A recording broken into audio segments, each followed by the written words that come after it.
Well, there's now just 2 months to go until the 2024 NRL season gets underway. So let's speak about who's going to be coming to your club, all 17 clubs, their new signings as well as their losses. Let's get into the 2024 season.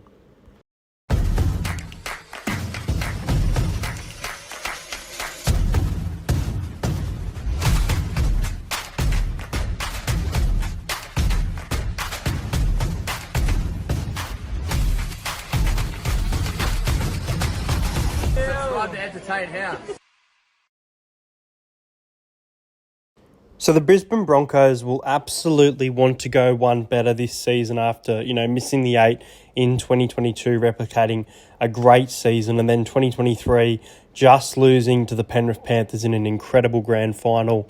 Their 2024 gain sees Fletcher Baker come from the Sydney Roosters to join the club and young Jaden Hunt from the Dragons. There are some big losses for the Broncos though. Kurt Capewell joining the Warriors, Herbie Farnworth joining the Dolphins, Thomas Flegler joining the Dolphins as well, and Keenan Palacia off to the Titans. So, they've still got a great squad, but these are some big losses going into the season, and it's going to be interesting to see if they make some signings to cover these positions, because I think they're very, very important positions in the back row there. The Raiders have a lot of losses going into the season. I think a lot of the positions, provide good cover as well. Jared Croker to retirement, Matt Frawley going to the Super League, Brad Snyder heading to the Penrith Panthers, Harley Smith-Shields heading to the Titans, Semi Valemei, we obviously saw that one last year, and then the big one, Jack Whiten. Now, I want to give an opportunity for this video to give, the best farewell and the best rest in peace possible, best wishes to Troy Dargan, who was set to join the Canberra Raiders throughout the season, and unfortunately his life was cut short in a horrible accident over the off-season. So my best wishes go out to the family there. Simi Sasegi will join from the Newcastle Knights, as well as Kyo Weeks coming across from the Manly Sea Eagles. Now, what a list this one is. Now, losses for the 2024 season for the Canterbury Bankstown Bulldogs include Paul Alamotti heading to the Panthers, Jake Averillo heading to the Dolphins, Kyle Flanagan joining the St. George Illawarra Dragons, Andrew Davey has announced his retirement after heading back to Parramatta as well, Tavita Pangai Jr. in retirement, Josh Reynolds to retirement, Corey Waddell to the Manly Sea Eagles, and Luke Thompson heading back home. But the Bulldogs have plenty of new recruits coming into the season. They have Stephen Crichton from the Penrith Panthers, Josh Curran, Powasa Famasuli from the Dolphins, Drew Hutchison coming on a deal, Kurt Mann, Jamin Salmon, Blake Taff, Connor Tracy, Jake Turpin, and the return of Bronson Cherry. So there are some really good signings looking for the Bulldogs. They always seem to be at the bottom of the ladder even when they make them signings, but you get the feeling that things could be different this year with the talent that they've got there. Who do you think is the Bulldogs' best signing? It's definitely been disappointing for the Cronulla Sharks when it comes to the final, and they absolutely need to, make the finals and play better. Can they do it with the talent that they've got? They have recruited Billy Burns joining from St. George Illawarra Dragons. There are a few losses. Matt Ikavalu, Matt Moylan, Connor Tracy, and Wade Graham all lost. But, they've still got a lot of talent within their side. Pretty soft draw for the most part as well. How far can the Sharks go coming into the 2024 season? Now, there's only 2 signings for the Gold Coast Titans coming into the season, but both of these signings, I think, are very underrated signings. The first one is Harley Smith-Shields coming from the Canberra Raiders, injury-free, a very good player and can play in multiple positions. And the other one, we've seen him be an absolute young gun at the Brisbane Broncos, Keenan Palacia joining the club. They do release Patrick Herbert, Cruz Leeming, Sam McIntyre, Thomas McKaylee, and Toby Sexton, who we saw go to the Bulldogs earlier last season. So, it's a nice-looking Titans squad. They've been able to re-sign some of their players as well, like Jaden Campbell, Tino Fasuma Ali, Alofi Khan Pereira. So they definitely are building nicely under new coach Des Hasler. Next up is the Manly Sea Eagles. This is a really interesting one because there's pros and cons of these signings. There's people thinking going to go really bad. There's a lot of people saying they're going to go really, really good. They do gain Luke Brooks until 2027. Atasi James coming from the West Tigers. Jackson Paolo coming from the Roosters will definitely fix some of their winger problem. Tommy Talau coming from the West Tigers. Corey Waddell, who I mentioned earlier, coming across from the Bulldogs. They do lose Fainu from the Tigers, Morgan Harper to the Eels, Sean Kepi to the Rabbitohs, Kelma Taulagi, who only was there for 1 year, to the Eels, and Kyo Weeks to the Raiders. They have managed to re-sign Ethan Bullymore, Ruben Garrick, Kula has re-signed, as well as Josh Schuster and Raymond Viega. So yeah, there's some interesting signings. Are they going to be the right fit? Maybe. I can't get a proper read going into the Sea Eagles this season, and we'll wait and see where I have them closer to the date. No 2024 gains as of yet for the Melbourne Storm.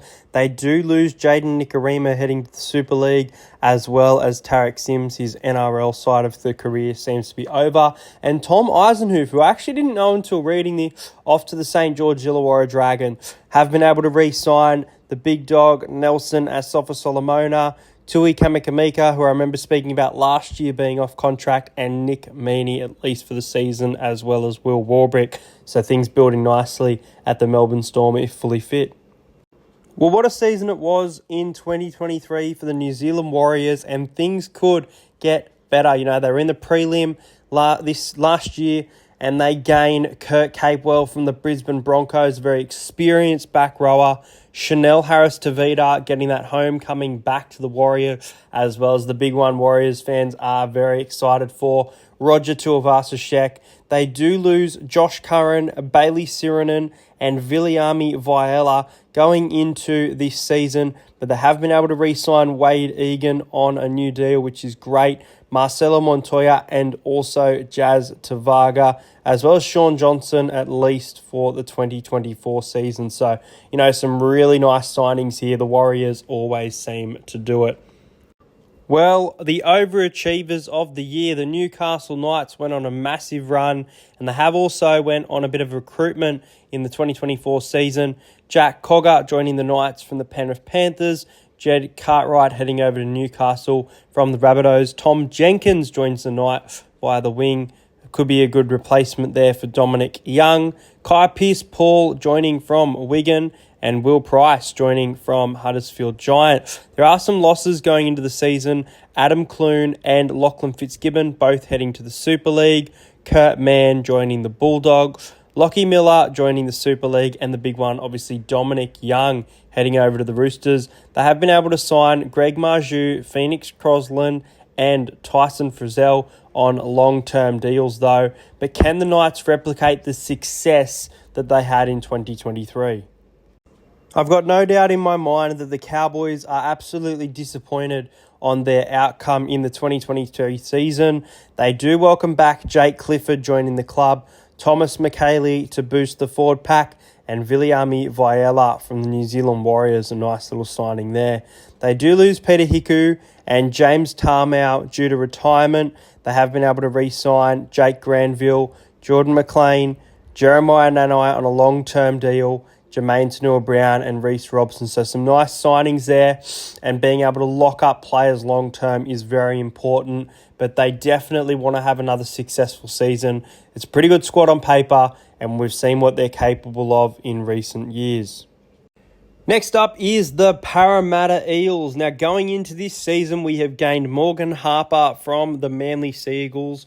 We have also gained Kelma Taulagi from the Manly Sea Eagle. Losses for the season include Nathan Brown, who has been released, Andrew Davey due to retirement, Jack Murchie is heading back to Huddersfield, and Mitch Rain has also retired for the season. We've been able to re-sign Dylan Brown on a long-term deal. We've re-signed Woodamoo Greg and Jermaine Hopgood, as well as Will Penasini, Sean Russell, and Mike Acevo has got a nice 3-year deal as well. So things looking a little bit better, and you know I'm hungry for a successful season over there at Parramatta. Can anyone stop the Penrith Panthers from getting a four-peat in 2024? Well, it's going to be tough when they gain Paul Alamotti from the Bulldogs, Dane Laurie from the West Tigers heading back to Penrith, Riley Price from the Cowboys, nice signing there, and Brad Snyder from the Raiders. Losses for the season include Jack Cogger for cover, Stephen Crichton, it's a massive loss, but they just seem to win without their star players. Tom Jenkins to the Knights. Spencer Leniu is a massive loss for mine, and he's joining the Sydney Roosters and Jermaine Salmon. They have been able to re-sign Dylan Edwards, Moses Leota, Tyrone Peachy, and Scott Sorensen, as well as Liam Martin, though. So, things are definitely, not really building at Penrith, but looking really good. And obviously, in 2025, it's going to be another different squad with another key player leaving, that being Jerome Luai. Well, this is a team that was at the top of the table in May last year and missed out on finals, and the South Sydney Rabbitohs will be very hungry to have a very positive season in 2024. They gained Jack Whiten from the Canberra Raiders. It's one of the most talked about signings, could be the signing of the year. We will see where he will play. I think it will be in the centres. And Sean Keppie also joins the Rabbitohs from the Manly Seagulls, who has a bit of grit in his game. They lose Jed Cartwright, Liam Knight, Hame Sele, and Blake Taft. A bit of cover gone if there are some injuries. They have re-signed Jai Arrow, Damien Cook, Jacob Host, Campbell Graham, and Latrell Mitchell, and Tavita Totola on long-term deals. So let's see if the Rabbitohs can make the top 8 or even the top 4, because I think they'll be pushing it for it this year. Well, the Dragons managed to get their man, but what are they going to do? Now, let me just say, I think that the Dragons' 2024 signings are very under the radar. They've got Corey Allen, an experienced player with multiple clubs coming from the Roosters, who again can cover positions if there are injury. Tom Eisenhuth, who can start or play in the forwards via the bench. Kyle Flanagan, joining his dad, the coach, Shane Flanagan. Hame Sele from the South Sydney Rabbitohs, a young gun there.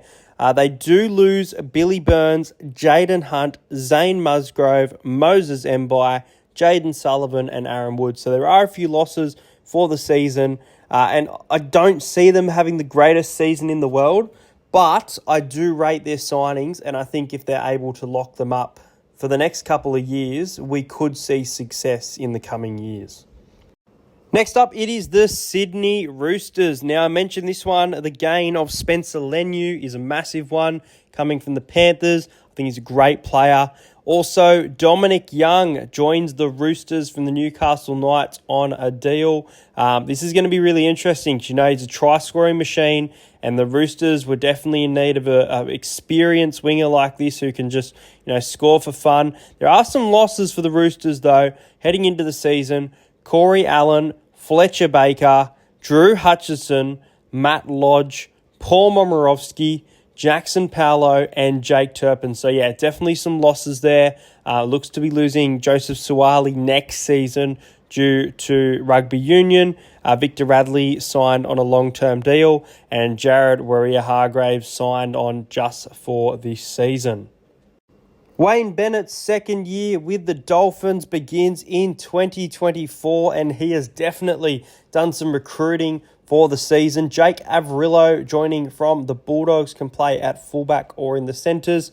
Herbie Farnworth coming from the Brisbane Broncos through a great system there, as well as Thomas Flegler, two, not grand final winners, but grand final experienced players, and obviously Origin for Tommy Flegler as well. So, yeah, some nice signings for the Dolphins. They do lose Herman Sasa as well as Oliver Gildart, who both will head to the Super League. They have re-signed Tom Gilbert on a long-term deal, Jermaine Asako for 2 years, and Jeremy Marshall-King as well as the Hammer have signed on as well. So things looking a little bit nicely for the Dolphins in their second season.